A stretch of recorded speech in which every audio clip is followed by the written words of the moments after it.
Menjadi pengikut Kristus, khususnya di daerah mayoritas seperti ini, berarti siap untuk tidak populer, siap untuk tidak menduduki tampuk yang paling tinggi dalam pemerintahan, siap untuk dipersekusi, siap untuk memberikan kesaksian tentang kebenaran. Kadang-kadang beberapa katekumen merasa ragu-ragu, ya, iya juga ya, ngapain ya saya jadi Katolik ya. Beberapa ada yang mundur, tetapi banyak juga yang masih mengikuti Tuhan Yesus. Saudara sekalian, bacaan Injil menantang kita. Beranikah kita menyangkal diri? Beranikah kita memikul salib Tuhan? Dan dengan demikian kita pantas dan layak mengikuti Yesus.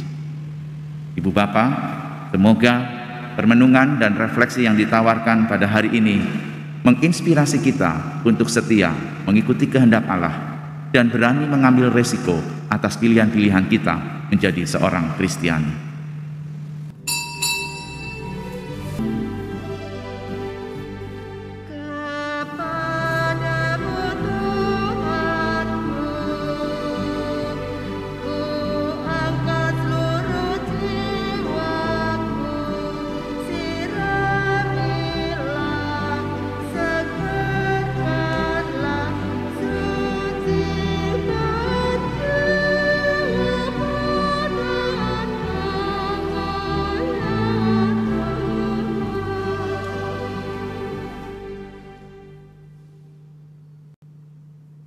Dalam nama Bapa dan Putra dan Roh Kudus.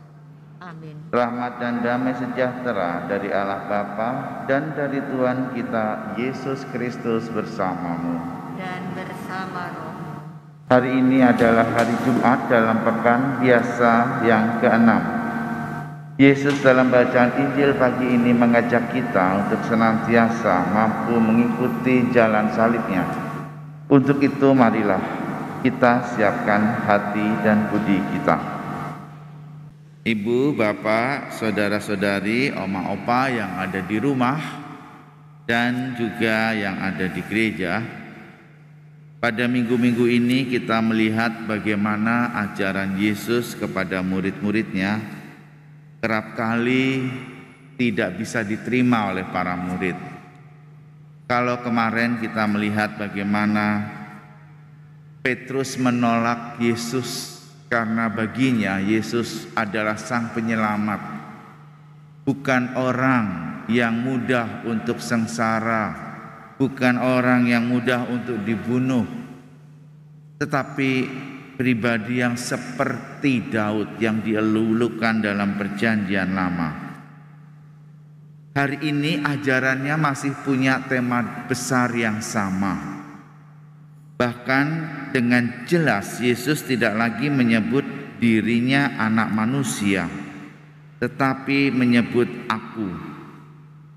Setiap orang yang mau mengikut aku, itu berarti murid-muridnya, itu berarti semua orang yang percaya kepadanya, harus menyangkal diri, memikul salib, dan mengikut aku. 3 kata ini bagi para murid tidak dapat dipahami. Menyangkal diri, memikul salib, dan mengikut aku.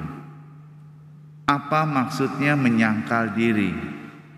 Menyangkal diri berarti mengambil jarak dengan diri dan berani berkata tidak untuk setiap keinginan, untuk setiap kemauan dan kehendak pribadi. Menyangkal diri itu berarti berani mengatakan tidak, menjadikan diri sebagai pusat, menjadikan diri sebagai center dari semua kebutuhan, keinginan, kehendak, bahkan perhatian. Maka menyangkal diri senantiasa harus berorientasi di luar diri. Di sini Yesus mengajak kita untuk tidak berorientasi pada diri sendiri, tetapi berorientasi pada kehendak Allah, pada Kristus sendiri. Itulah menyangkal diri. Memikul salib.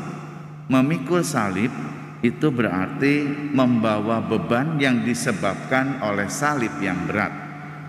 Salib tidak untuk dihindari, salib tidak untuk disembunyikan, salib tidak untuk diletakkan, tapi untuk dipikul. Tapi apa yang dimaksud dengan salib di sini? Salib dalam arti yang lebih luas bukan hanya sekedar salib Kristus, tetapi juga adalah beban-beban hidup kita, juga adalah penderitaan yang harus kita lalui, bahkan krisis-krisis hidup kita. Semua itu masalah, problem, kesulitan hidup, krisis hidup, bahkan krisis iman, yaitu salib. Tidak untuk disembunyikan, tidak untuk diletakkan, tidak untuk dibagikan, tetapi dipikul dan mengikut aku. Mengikuti Yesus berarti dua syarat harus dipenuhi tadi: menyangkal diri dan memikul salib. Ajaran Yesus yang pertama ini sangat membuat para murid kecewa, karena baginya Yesus adalah Mesias. Seperti kata Petrus, Yesus adalah guru yang patut untuk ditiru dan diteladani. Yesus adalah rabi, Yesus adalah tabib, Yesus adalah seorang yang hebat. Yang kedua, Yesus mengatakan barang siapa mau menyelamatkan nyawanya, ia akan kehilangan nyawanya. Tetapi barang siapa kehilangan nyawanya karena aku dan karena Injil, ia akan menyelamatkan nyawanya. Singkat kata, menjadi pengikut Kristus kerap kali tidak membawa keuntungan dan manfaat bagi kita. Bahkan yang ada bisa kehilangan nyawa.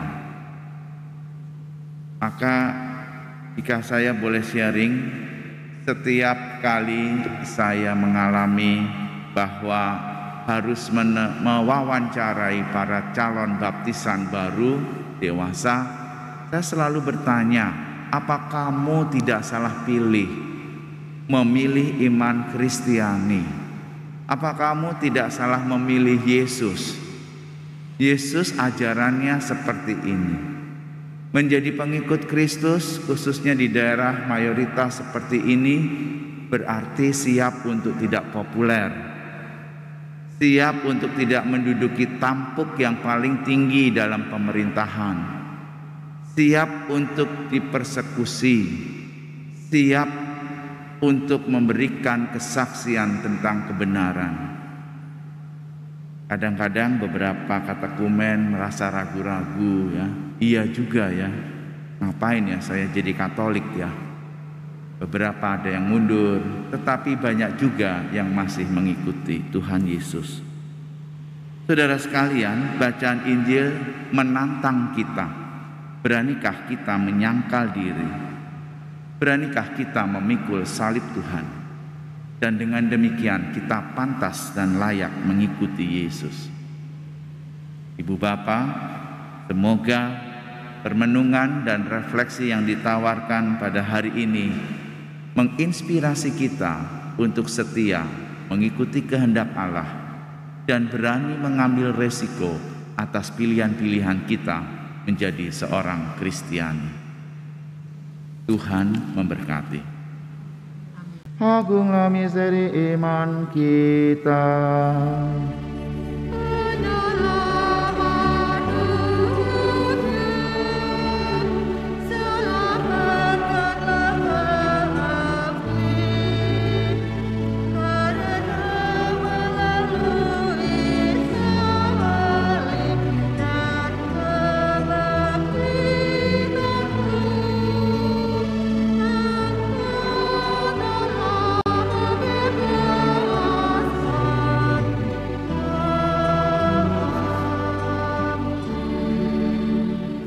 Tuhan bersamamu dan bersama rohmu.